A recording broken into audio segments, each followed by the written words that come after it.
Mm. Oh man, I'm glad I got that. Oh yeah, I was hoping that wasn't going to go through, but here we are. I totally got that. I'm 100% going to open the show on that. That's going to be the cold open. I'm positive now. Just you belt it just immediately. That's good stuff. That's good stuff right there. Time to get your fix.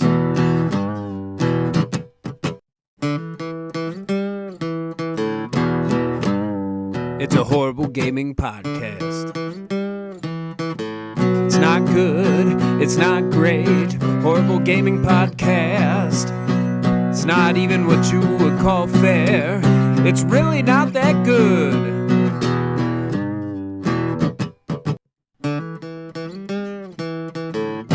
Horrible Gaming Podcast. Hello, my name is Zachariah Van Sliders with Old Man Gaming. With me is Neil, aka a tiny wizard. And you have made it to episode 36. We have made it to episode 36. Despite audio glitches and terrible quality, we just keep making these insane things. Now, I just want to put everybody's mind at ease because the timing of this episode, of Logan not being here on this episode, looks really bad. I did not fire Logan. The title stands correct.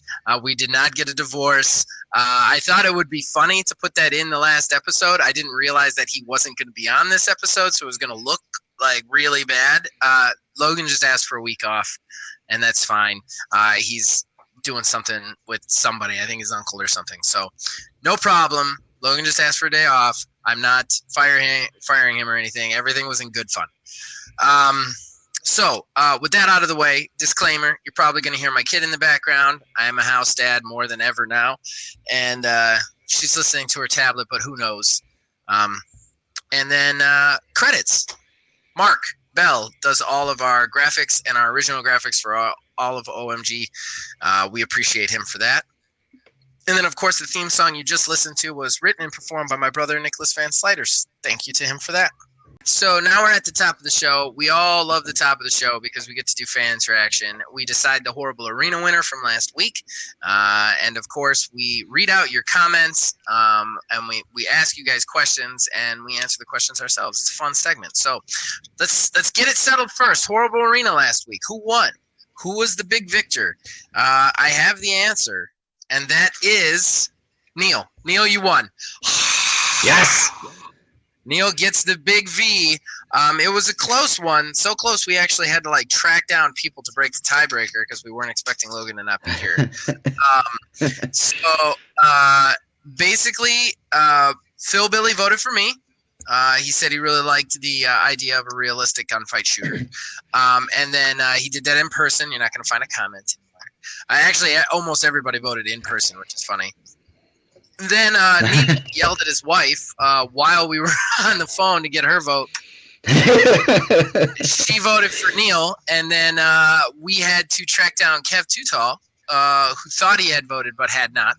And he said he loves the tank thing, so he voted for Neil. So thank you guys for voting, and congratulations, Neil. You got another point on the board right there, man. My crown is slipping away. It's slipping away. You know what I think would be interesting at the end of the year, maybe if we were keeping record of it, maybe start now and go back through and see who won, the most out of all of them, and Neil, see who. We think very similarly. I have every one written down in my notebook. So I could tell you every horrible arena we have had since we started it on the 29th of January, and I can tell you every winner so far. Right now, myself and Logan are tied with 3 points. You just got 2, but in fairness, you've done less than I think anybody has. So I think it's going to be close, but yes, I am keeping track. All right, so with that out of the way, I did want to mention this terrible comment Kev Tutall made, which is going to get him in trouble. In reference to me wondering why your wife is obsessed with The Sims. He said women love The Sims because they get to control people's lives. Think about what our significant others do that we resist and rebel against. Sims gives micromanagement. And to which I promptly responded, I'm not touching that one. Yeah, I wouldn't go anywhere near that one either. No. My pole is long, not that long. Kev, you are on a raft by yourself, buddy. But we still love you, and we still love your comments. And then, of course, there was the question. We asked what game, I think Neil asked this one, what game is like the repellent? Like the minute you hear the words, you hit the button and you check out immediately. So we didn't get a lot of responses with that. However, we did get Phil Billy. He did not comment, but he wanted to make sure that I told everybody it. He really, really dislikes crafting games, like games of crafting, like Animal Crossing and Minecraft and that sort of stuff. Like games that are just about like doing menial tasks he can't deal with. And he also, surprisingly enough, he also hates big open world games. This has been a big, weird... Yeah, it's just really weird situation because I love them so much. But like Skyrim and games like that, he hates them. He can't do it. Like the minute they say just go wherever, he's like, I'm out. I don't have enough time for this. Like it's very weird. He likes his. That's fair. I mean, I get it. He likes what he likes, and what he likes is farming and building. And if it doesn't have that, like builds, like if it doesn't have that, he's probably checking out. So that was Phil Billy's two evil ones. Neil, I could probably guess what yours are, but why don't you go ahead and tell me anyway? Oh my God. Live service. Oh, I hate it so bad. So bad. I have a theory about you, Neil. I don't think you actually hate it. I think you don't want to like it. I think you don't want to like it. That's what I think. I think you won't let yourself. I hate it. No, I actively hate it. I think you won't let yourself love it. Like it's one of those like dark sides of the Force situation. Like you really want to do Force lightning, but you don't want anybody to know that because you're a good guy. So you just keep fighting. I feel like I'm the Emperor, just slowly like, yes, come into the dark side, Neil. Come. Do it. Endless content for you. Endless. That's right. Check back in every day to get your miles. That's the one where I'm like I see what's happening here, but like seriously, like games of service in general, like the one that got me the most, that like totally turned me off to all games of service, was with Destiny 2. I was playing with a friend of mine, and it was basically, he's like, okay, well, we're going to do some stuff. I'm like, okay. So we go in, we're playing. So we run to one end of a map, and we do an event there. I'm like, okay, cool. And he's like, all right, we need to get to this part of the map to do another one. I'm like, oh, okay. And we finish that one. And we start running back in the same direction. He's like, well, yeah, that event that we did before, it's starting again. I'm like, is it like different? It's literally the same thing over and over and over again. And it's like, no. All due respect to your friend. All due respect to your friend. He is a wonderful person, I am sure. I hate that stuff too. I would never, like, in a games of service game, I would never, like, go do two events back and forth. There's so much other stuff to do, even in Destiny 2, that if I was showing you to play Destiny 2, I'd be like, let's do this public event. Then let's go do an adventure. Then let's go do a quest. Then let's go to a different planet. I think your friend did you a disservice. No offense to him. I'm sure he listens, and I don't want any beef. No, you mad bros. But I think he did you a slight disservice on games of service. I would be interested in doing like a special edition one-time Led Astray episode, and just me picking out one games of service game, you coming into it with an open mind and letting me like show it to you in the way that I love it, and see if that didn't like catch you. I would love to do that sometime, but that's a conversation for off camera and another day. My most hated games, turn-based RPGs. I want nothing to do with you.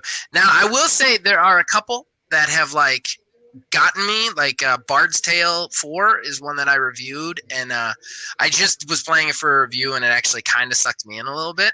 But for the most part, if you are putting an anime bullshit heavy turn-based RPG in front of me, I would rather like just play in Razor Blades. Like that is just the most tedious. It's like math class with pixel graphics. I can't take it. I want nothing to do with it. If other people like it, that's fine. It's fine. Just my opinion, everybody. But turn-based RPGs are just like I check out immediately. Immediately, unless there's some sort of cool mechanic to it. I don't want anything to do with it. I think that's the difference between it too. Like doing any sort of like a standard regular Final Fantasy RPG, like either you like it or you don't. I personally am cool with it, but after a while, if the story doesn't grab me, I'm whatever. But then you have these just different ones that have just these strange little mechanics about them. Like I think it was called Child of Light that came out years and years ago. It's turn-based RPG, but there's like a little bar at the bottom, and when you act at a certain time, you can actually interrupt the enemy. That's cool. And kind of screw them up. So then, like, yeah, you add a new layer of actual thinking on it. But like, I remember playing Final Fantasy X for the first time. Don't get me wrong, I enjoyed it. But you can literally lay down on the couch with one hand on the controller and play the game. Yeah. Have you ever played Indivisible? No, that's on my list. You should try Indivisible. That was one it's kind of a turn-based RPG, but like the mechanic of the fights is so interesting and different that it's one that kind of like pulled me in. But I don't know. There's something about it. The other game that tends to get me like not interested, and I'm gonna get a lot of hate for saying this, Neil. A lot of hate. I think I'm gonna get for saying this, but and I didn't used to be this way. This used to be my jam, but now in my elder age, I don't like it. Narrative-driven first-person shooters. The minute you say that to me, like Doom Eternal. Like Doom Eternal, everybody loves it. It's a 9 out of 10. I had you do the review because I was like, I am not going to play that game. There is nothing in that game for me. I have no interest in that game. There is nothing I want from that game. Everybody's crazy about the next Halo. Logan's crazy about it. I could give a shit less about the next Halo. I don't care. I don't want any part of it. It's just I'm done with that genre. I don't care about the story. I don't even want story in my games anymore. I don't. I want you to just give me a playground and let me just make up my own story in my own head. Like I don't even want your story, your prepackaged story. That's gonna make me mad anyway, because these characters are too above and beyond anyway. So yeah, that's another one that I've lost a taste for it. I mean, I got another one too, but I've never liked them in the first place. Is sports games. Sports games, if I'm into a sport, it'll get like I have a hockey game. I still have this game on PlayStation 2. It's NHL 2002. I still go back to it and play it. I played it so much that I ran out of, you know how like in between the seasons, they'll give you like a procedurally generated draft basically of like college kids to like, I ran out of draft. Like I can't, like all like the game can't procedurally generate anymore. Well, I don't think it procedurally generated back then on the PlayStation 2, but like I ran out of draft. Like it's like, nope, we don't have any more characters for you. Like that's how much I played that game. And but for the most part, I also don't like them nowadays because they're too complicated. I want like 3 or 4 buttons. I don't need to get that in depth with like hockey. It's like now it's like the buttons are like you can completely control the puck with one analog, and you've got to like move your skates with the right, left. It's insane. It's like I just want to move forward and backward and take shots and passes. That's it. But all right, so we should probably move to questions, right? Like a question of some sort. You got one? I'm gonna say this. I do have one. Hopefully we actually talk about this subject later because it always seems to get cut for time. But I want to know what you guys want to be a game that has not been remastered for the new systems.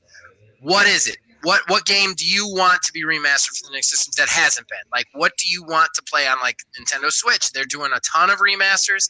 You know, the other games are what game that hasn't been remastered yet do you want to see remastered, brought to the new systems that you would spend your money on?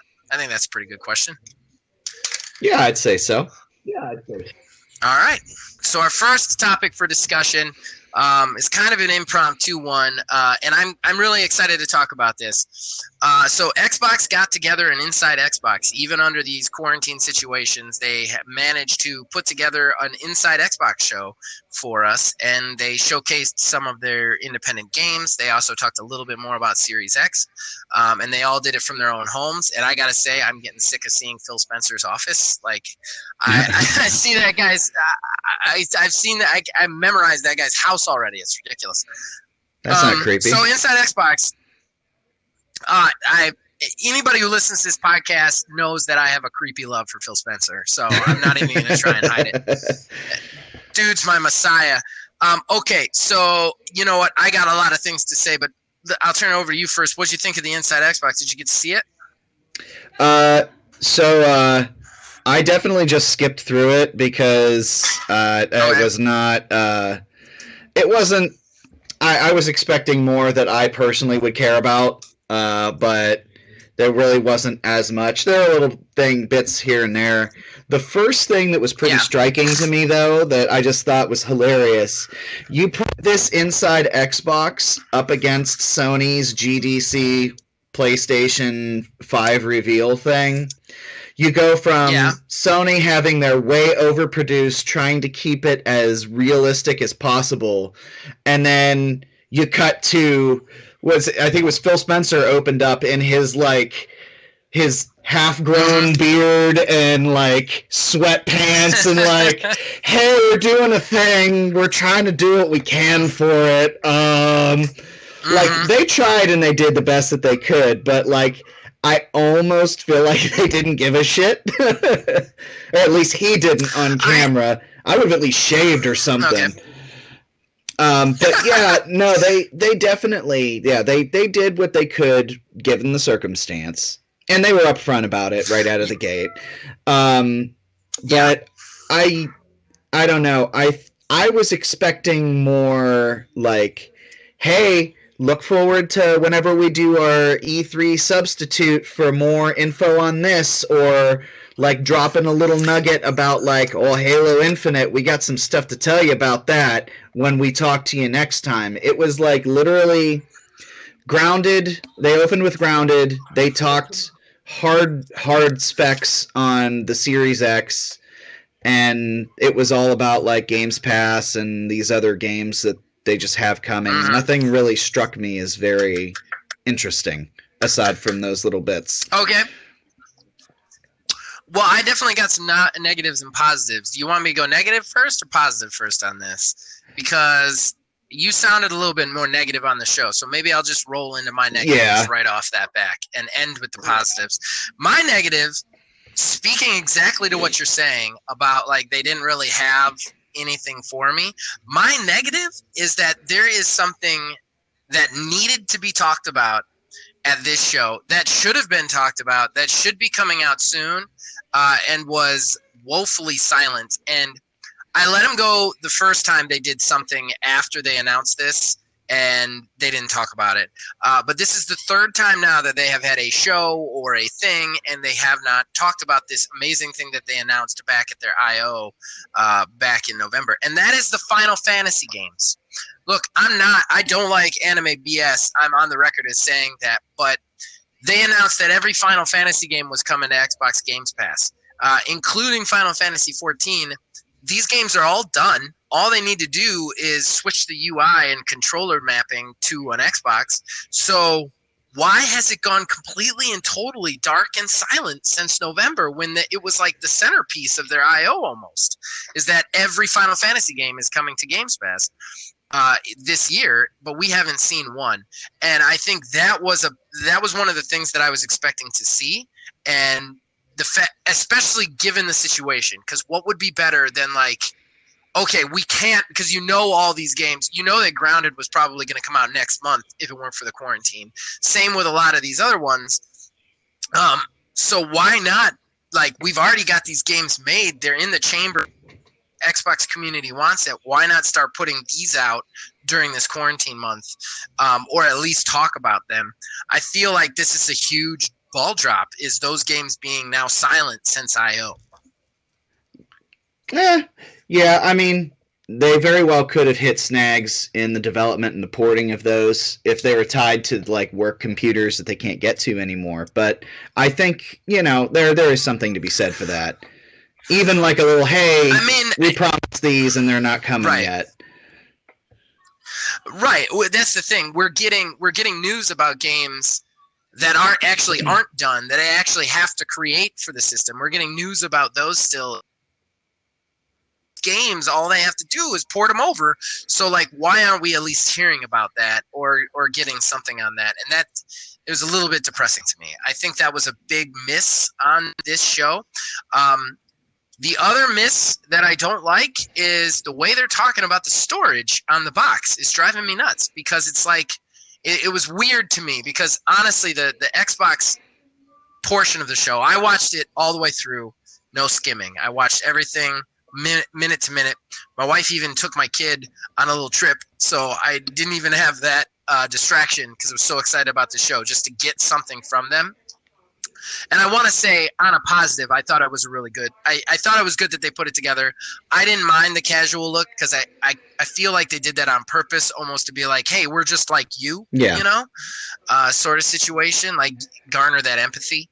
But the Xbox Series X, we've talked about the storage problems. We talked about it on the last show, which I think it's so weird that then they had an Inside Xbox in that week, like almost like talking about what we talked about on the show. Obviously, we have no, like, with our like 20 views, we have no, like, we're not putting any pressure on them. But the fact that they're like, well, it'll still play your USB drive, but they're still not saying that SSD is basically a paperweight if you're using anything other than their proprietary hard drive.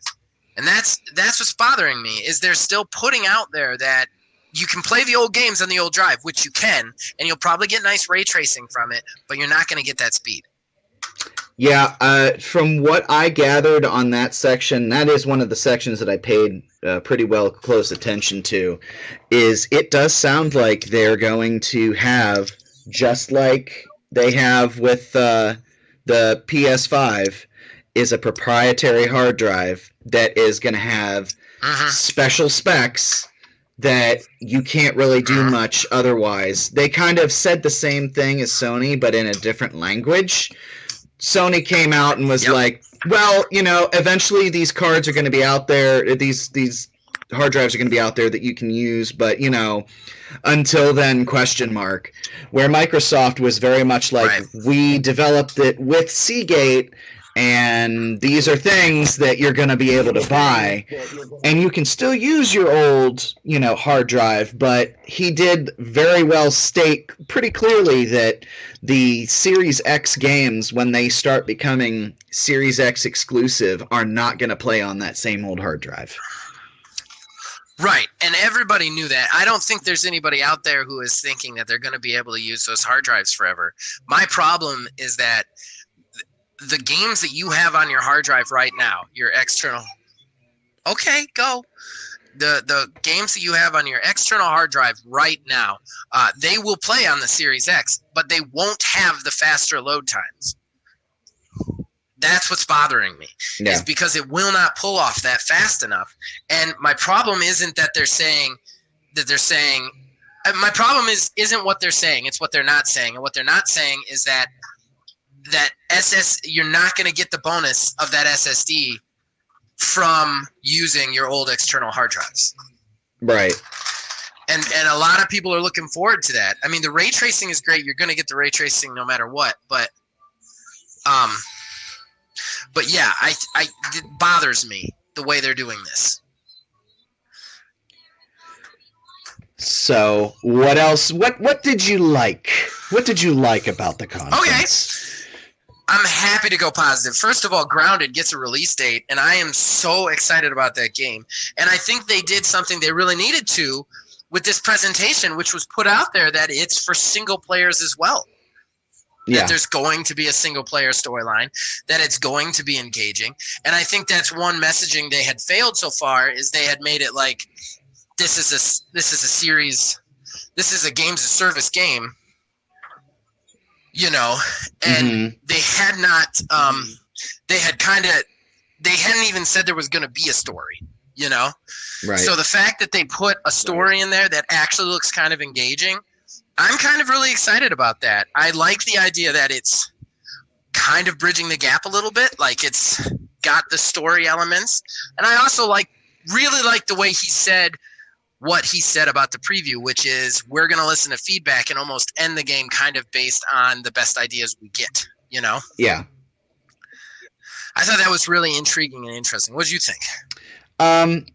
Honestly, it's different, and I think I would try the game itself, but it doesn't off the top look like my sort of game per se. But Okay.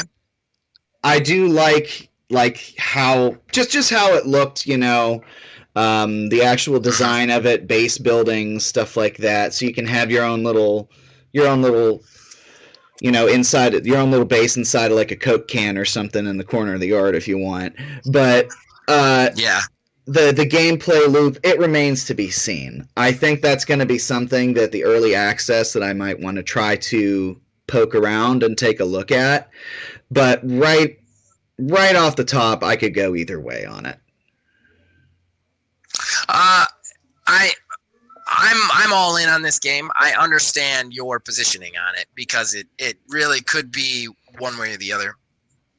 I love the idea, the interesting idea behind it. I like the idea of putting the crafting in it. I like the idea of monster hunting, but the monsters are just bugs in the backyard. I think it's really creative and interesting. The gameplay loop is yet to be seen. I think the one thing that makes me nervous about this game, the only thing that I'm really like I don't know about, is the combat system. Yeah. Because Obsidian isn't doing their usual like VAPS combat system. They're doing kind of like a real-time fight combat system. So I don't know, like I want to see how that looks, because if the combat system isn't good, there is going to be a little bit of a problem here. But I think definitely launching it in game preview first is great. I can't wait for July 28th, and I will definitely poke around it with you as well. So I thought that was really good. I really did like the message that they were sending to, which is we're still trying to make stuff. We're doing the best we can. We want to show you something no matter what. And I liked the fact that they were all in their living rooms with bad internet connection. It kind of made me feel like they're all dealing with the same stuff instead of, I don't want to get too hard on Sony because everybody's just trying to make things work, but Sony's GDC conference, where you had a bunch of people in the crowd that might not have even been there, you know, like I felt like that seemed a little bit more like somebody like propping up cardboard cutouts of people to make things look like normal, you know, whereas I would rather just them, hey, we're from home, we're stuck in quarantine, but we're still trying to make games for you, you know? Yeah, you know, not to beat a dead horse on that subject, but, you know, that is one of those things. It's like there's a difference between trying and trying too hard, and when you try too hard, it just exasperates the problem. Like, they very well could have, with Sony's conference, just had Mark Cerny up there say, hey, this is me talking to you about this. We don't need a green screen loop of people looming in the background or foreground of this video. You know, Microsoft very much, I think they might have looked at that and been like, hey, people hated that and thought it was stupid, which it was. Let's try to go a more natural route. That's like the only criticism I really have, though, is it seems that they went too far the other way. But Right. I agree. All right. I think we've covered all of the Inside Xbox, unless you have any closing statements about it. I wanted more about not the Series X, Project xCloud, personally. I feel like it would have been a good. I think it would have been a good spot for it. I mean, I signed up for the Insider program in hopes that I'd be able to get into this Project xCloud early access program just to take a look at it and see how it works. But unfortunately, I haven't yet. But that's going to be an interesting development later down the line. And I feel like something like this would have been a good opportunity for them to get more into it. I agree. If I would say anything I was hoping for other than what I got, and of course the Final Fantasy stuff was, I would have liked to see a little teaser about the Series S. Yeah, I think this would have been a good place for it. Just to officially announce, yes, we're going to have a half system. Because obviously they're not going to do price until whatever replaces E3, but like I think that would have been a good place for it. I don't like seeing the storage thing, not just for the reasons that I've said, but also because we still don't know how much any of this costs. Right. And you just keep showing us stuff we're now going to have to buy an edition, and we don't know the prices. I don't like people saying you got to buy this, and this, and me saying how much, and they say we don't know yet. I don't show it to me then. Right. You know. Especially with stuff like that, like proprietary inside hardware. You know, I don't need that teased. Yeah. Okay. All right. Okay, so that brings us to our next segment. And this segment is a one-time old man conspiracy theory segment. I have a conspiracy theory about some stuff that's going on with PlayStation. And I'm going to throw it out there, and I'm glad Neil's here because he's going to either agree with me or totally destroy what I'm saying. Okay, so the conspiracy is this. I think PlayStation 5 is broken. I don't think that they made it correctly, and I think that they are going to try and delay it, and they're going to try and use the coronavirus to as the excuse, even though I believe there's design flaws. Hear me out. So there is a rumor going on. You can find stories about this. A credible rumor where developers have kind of like everybody's anonymous, so it's not confirmed, but that developers have said that the PlayStation 5 actually has a layout problem with the actual, not the design of the actual hardware inside, but where it all fits together, and it's having overheating issues.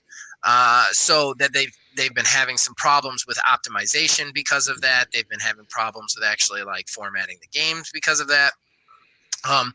That's just a rumor, though. It's unconfirmed. Well, now we have a delay on Last of Us Part 2. Now, there's a quote also that actually doesn't come from the developers of Last of Us 2. Everybody keeps saying it does, but it's not. It's coming from PlayStation executives. And what the PlayStation executive said was, the pandemic is preventing us from having the launch that our gamers deserve. And I think that's the seed. I think that they know that they have an issue with PlayStation 5. I think that they are pushing. They're going to use. They were originally going to release it with the $400 price tag because, hey, there's a problem with it, so that we can't get mad. But instead, they're going to push it because of the pandemic. They're going to use that to push it, and they're sprinkling in the seeds. And I don't think Last of Us 2 needed to be delayed. I think they're delaying it by a couple of months, hoping that they can get the physical copies out there to sell, of course, as well. But I think they're delaying it purposely so that they can set the seeds that, hey, we're behind because of the pandemic, so that they can take that box and redesign the layout so that it doesn't have the overheating problem. That's what I think. What do you think, Neil? I think that those are two separate, totally unrelated things. And the reason for that is that The Last of Us Part 2 is not a PlayStation 5 title. Last of Us Part 2 is coming exclusively to PS4. Now, of course, they're going to eventually port it, but I don't think the delay of Last of Us Part 2 has anything to do with the issues that they're having on PlayStation 5. Now, the PlayStation 5 overheating issues are a huge thing and will sink them if they don't do something.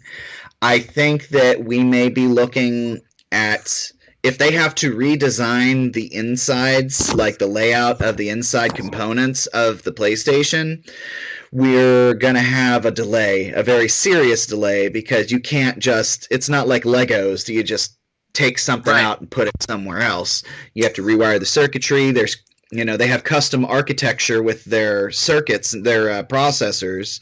So that on its own, you can't just, again, pick that up and plop it somewhere else.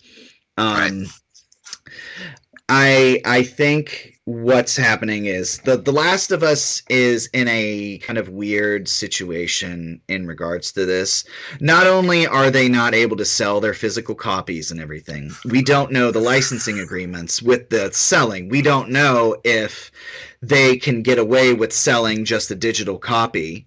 Because if they could, then they probably absolutely would do that, especially now when everybody's stuck at home. You had better believe that they would still be trying to sell those digital copies.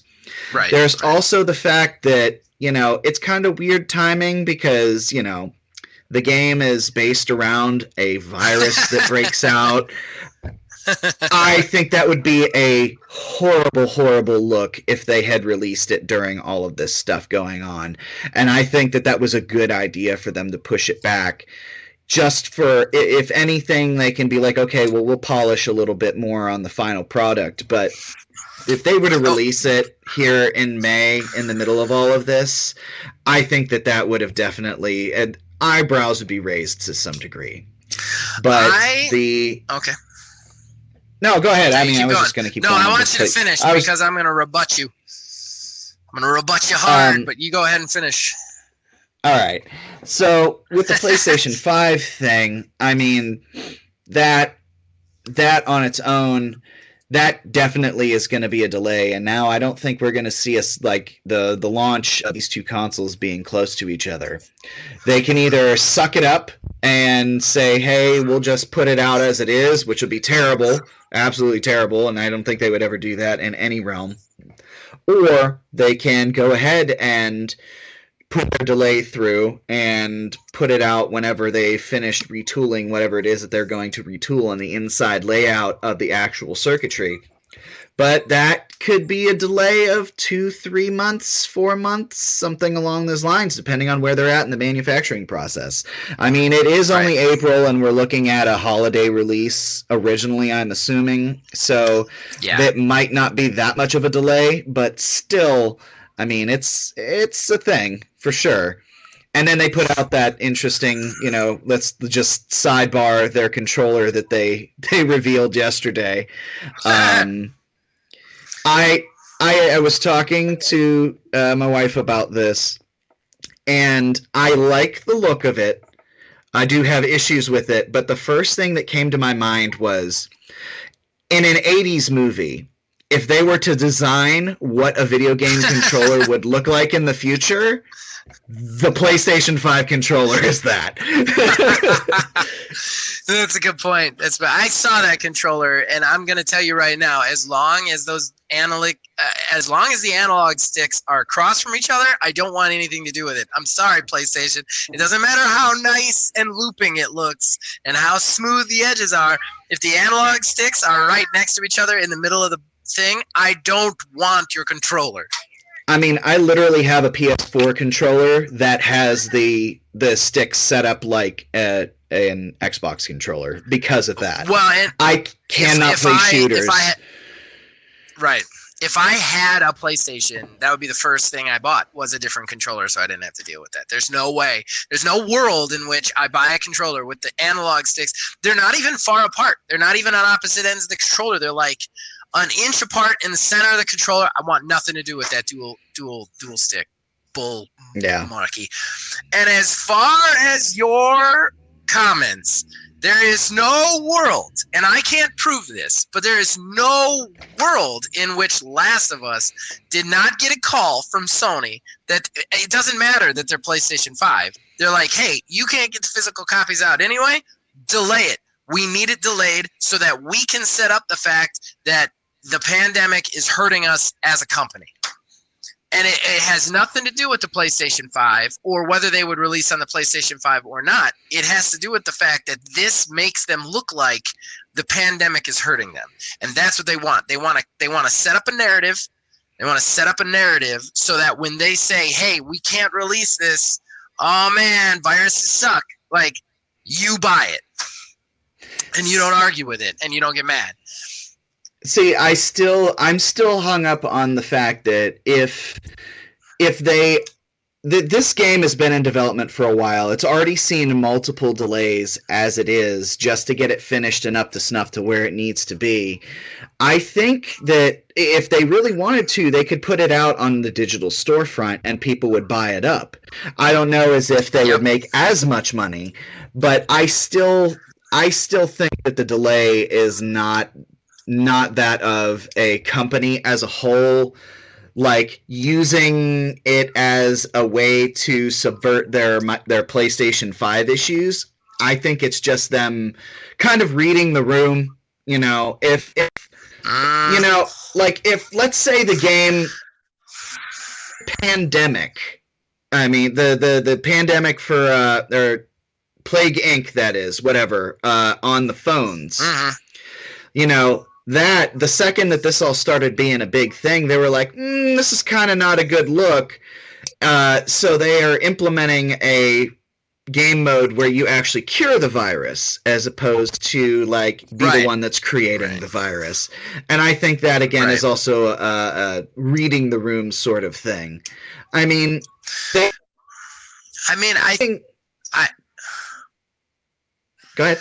I think there is a reading the room situation. I'm not disagreeing necessarily with that, but I think that Last of Us is removed enough from the virus that they could very easily say, we're releasing this because you're stuck at home, and make just as much money. Like, and no one would worry about the content because they're stuck at home. Especially, hell, they could just make it $5 cheaper and be like, we're making it $5 cheaper because everybody's stuck at home. They'd still make a boatload. And the thing is, and every comment that has come out around it from all of the directors and everything else, none of them say the game isn't done. They're all like, man, we really want to release it, but we can't. That makes me feel like somebody told them you can't release this yet. It doesn't make me feel like we can't release this. And none of them have said we're not releasing this because of sensitivity. Nobody at that company has said that. If they were pushing that game because they wanted to be sensitive to the viral issue going on right now, they would say it because they'd want to garner that empathy. They'd want to get people on their side for when it does release. But they're not saying that. They're just saying we can't release it. That's all they're saying. So, well, I ask you then, like, what if they do use the sensitivity argument and they say, well, maybe it's why they're doing it, but they're not outright saying it, because if they bring up the fact, it's like, oh, well, sensitivity to this, and let's just get a little crazy here and say that there's people who are not in the loop once they hear, oh, there's this company that's releasing a video game about a virus during a pandemic. This is ridiculous. And they start peddling that to, like, let's say just like news, like bigger, like actual national news outlets.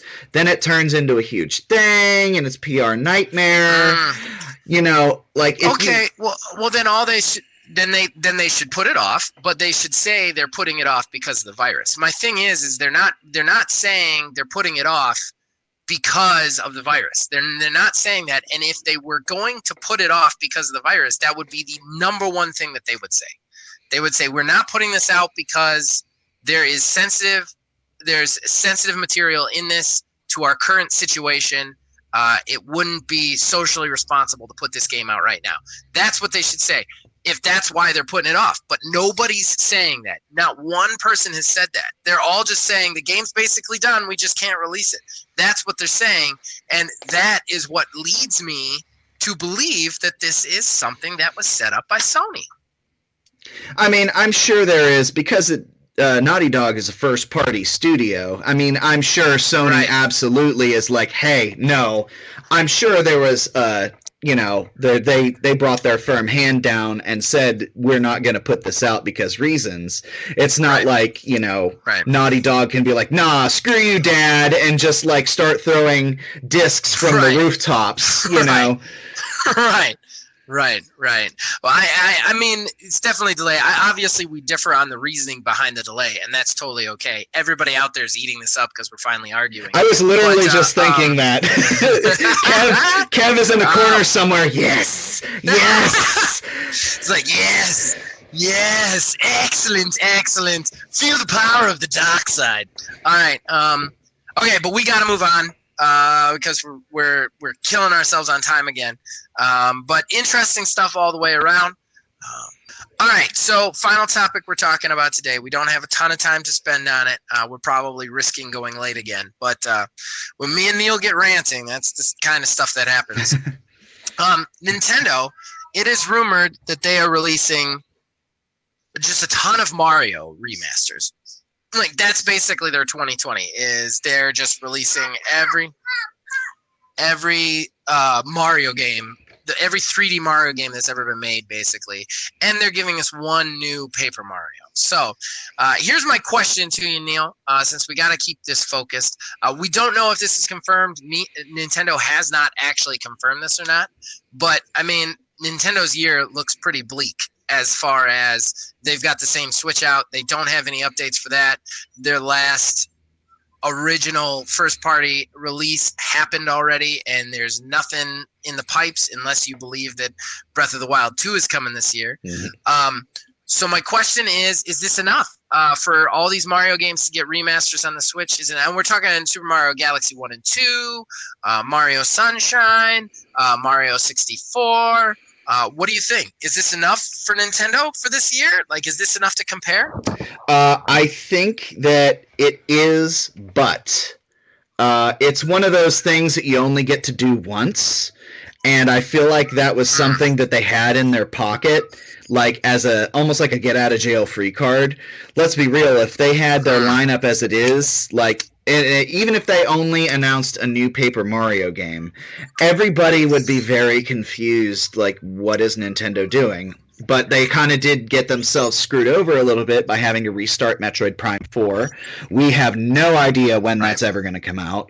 And we know Breath of the Wild 2 is in development, but we have heard nothing solid on that at all this year. And, well, I mean... And honestly, all the rumors do not make it sound great. Yeah, there's a lot of different stuff coming out, but at the same time, like, there's been no confirmation or denial on any of that. But from what it sounds like from these little leaks that are coming out, Breath of the Wild 2 is still earlier on in development.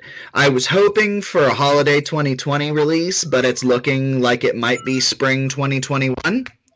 But these games that they're going to be remastering and porting to the Switch, they are like the holy grails for Nintendo. They're big tentpole Mario games for all of their consoles, the 64, the GameCube, and the Wii. And I think I heard too that they're going to be remastering the ones they had on Wii U for the new Mario Brothers U, I think it was too. Unless that's already over. They were bringing something, 3D World, something along those lines. Yeah, they're supposedly doing a new Paper Mario, which actually kind of excites me a little bit. Well, the Paper Mario, I was hardcore into Paper Mario, the original Nintendo 64 game. I adored it. I rented The Thousand Year Door from Family Video and almost beat it in 3 days. And then from there, they lost their way. They just started doing these, like, the one they put for the Wii, it was not turn-based. It was a weird action-y sort of game almost with, like, old school, like, level design with the platforming and everything. The Sticker Star, which I got for the 3DS, is a weird thing to where it's like your attacks are consumables. I don't know what the one for the Wii U was like. If they go back to basics, it'll be great, but they can't afford to take a risk on something like that right now. Especially, like, don't get me wrong, I'm all sorts of ready for these remasters, and I will absolutely get those games when they come out, if that's, the true and it's actually happening. But, we also see that there's nothing but remasters coming for the Switch for the rest of the year of games that have already been out, out for a while. A lot of these people have already played them, but those who may not have, that's your chance to jump in. But if that's all you have and your new thing for the year is a Paper Mario game that you don't know how it's going to be, if you followed the series, that's not enough to make me want to go on and get it, play it, try it out. In general, though, I think that, on the surface, it very well could be enough to get Nintendo through this year. They just have to be swinging for the fences when they come back in 2021. Well, I honestly think, and I hate to say something like this, but I think the virus helped them a little bit. I think that you're going to get some delays. You're obviously going to have problems with the PlayStation 5, whether it's because of the coronavirus or their bad design or whatever. I don't think that that's actually going to come out this year. I think it's going to be early next year.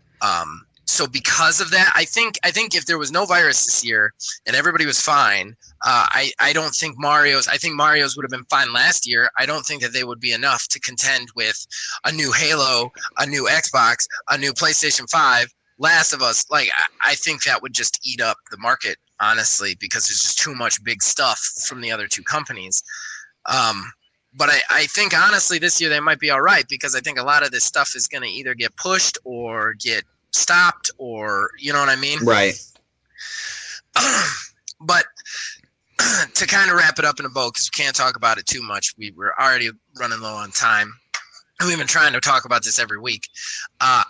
Paper Mario, I'm with you. I hate that series has like completely changed every time.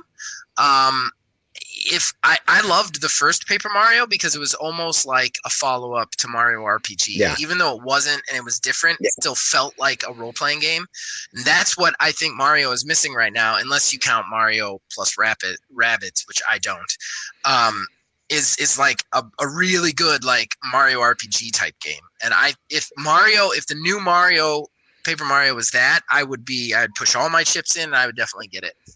All right, that brings us to the end of the show, the cap of the show, and it's our favorite time.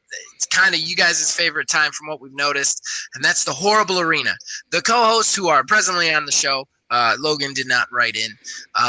He abstained from this week. We'll pitch to you a game. We will pitch to you the developer, the title, and basically what the game is, based on certain criteria that we have decided beforehand. This week's criteria is superheroes. It must be a superhero game. Once we're done with that, you guys get to vote in any way you want. You can tell me in person. You can tell me on Facebook. You can tell me on Twitter. You can tell me on the YouTube comments below. You can join our Discord. Tell me there. Anywhere you want to tell me, you tell me your votes. And then we tabulate them up. We decide a winner next week. So the quantum coin has been flipped. The winner is Neil. I am going to do everything in my power to not interrupt you as usual. So when you are all done, please tell me you are done. Alrighty. So I'm going to go with Iron Man, an Iron Man game. I know there is that VR one that's coming out at some point. I'm not about that one at all. I don't think that should be. VR is not a good spot for that to be. But I want an Iron Man game that's made by BioWare, because they've already shown that they can do the flying around in Anthem, and they're known for their stories, and I feel like BioWare needs to get back to that single-player, story-focused sort of deal. I think a BioWare-made Iron Man game would be absolutely fantastic. Flying around all through the city, shooting everything that's flying at you, and sort of villains, stuff like that. Just imagine if BioWare did like the Avengers, the original Avengers scene where he's flying through New York City and just like blowing shit up left and right. I mean, honestly, I don't think I even have to pitch anything else on top of that. I think everybody knows who Iron Man is and has seen the Avengers movie. I think that as a game, I think that'd be just fucking awesome. And that's it. All right. I had my mic muted. I started talking and then realized that my mic was muted. So, what's your? You need to give me 2 more things. What's your project name? Is it just Iron Man? Yeah. Okay, all right. And what company's making it? Yeah, I'd said BioWare. Oh, you did say BioWare. I'm sorry. My bad. Forgot about that one. All right. All right, it's your turn. What do you got? Okay. It is my turn. I'm super excited about mine. I worked really hard on it, and it's going to be kind of crazy, so bear with me. All right. My game is called Project Annex. It will be developed by Playground Games. I know. Very strange, but bear with me.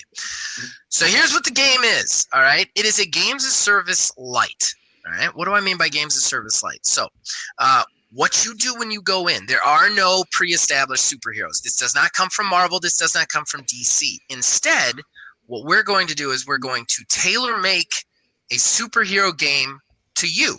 So what you do is you go in, you make your character. You can base it off yourself. You can not base it off you, whatever. You can pick the circumstances in which you get powers, and then the powers are actually randomly assigned to you based on, procedural generation and whatever you picked as your backstory, your background stuff, which is more of the immersion. Like, it's actually like, you get these powers, how do you deal with them? Then how does the game play? Well, you get put into a city. That city has crime. You've got to go fight the crime. There is storylines. You do fight supervillains. The supervillains are procedurally generated, and they show up every so often with procedurally generated storylines attached to them. They'll be like full arcs or whatever. Here's another cool factor, though. The games as service light factor is you can play with other people. They can join your game as their superheroes. But in addition to that, to fill out the superhero roster of your city, any of your friends that play the game and create characters, your game, when it goes online, will download those characters. They will also download, you'll set up when you create your character, you'll set up kind of like the behavior of your character. And those characters will just fly around your city. You can enlist them to help you. Maybe you can enlist them to fight other people. Maybe you end up fighting them because like one of them's a Punisher type character and you're like a Captain America type character, so you end up brawling every so often. They might even turn up as villains in your game in weird story arcs. What this game does then is the developers just can continue to make stuff for it. They can continue to put forth arc storylines for it. They can constantly do content updates where supervillain storylines change. I also want a deep romance system where your character can actually get to know women and have to like juggle the relationship and your life sort of situation of being a superhero. But basically the idea is you don't play in somebody else's world. You kind of create your own as you go with yourself and your friends. So that is my game. It is Project Annex. And there you guys have it. You got 2 great superhero games to pick from. You got Project Iron Man and Project Annex. Who's it going to be for next week? Who's that crown going to be? You can vote in all the places, which I will pitch in a second. Do you have anything to promote there, Neil? No, I don't. Well, I mean, I guess you can catch me on Prelude to Divorce with you guys, myself and my wife playing Animal Crossing for a little while. All 4 of us running around. I was waiting for you to forget so that I could pitch it to plug it for you. But yes, Neil and Kayla both joined me and my wife Melissa on Prelude to Divorce for a 3-episode run. The first episode is already up. You can check that out on our station. The next episode is coming out Sunday, and then the Sunday after that, they actually play Super Mario Brothers, which is my wife's like actual game. She loves that game, so that was kind of exciting. So it was all really fun. It was really fun episodes. The first one's up. It's very funny.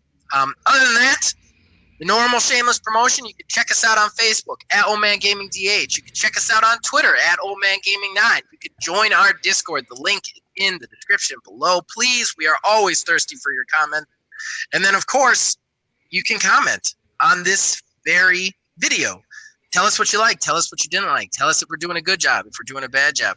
Tell us who wins the horrible arena in your opinion. All of that stuff counts. And as far as that goes, as long as you guys keep watching and listening, we will keep recording it. So we'll see you guys next week.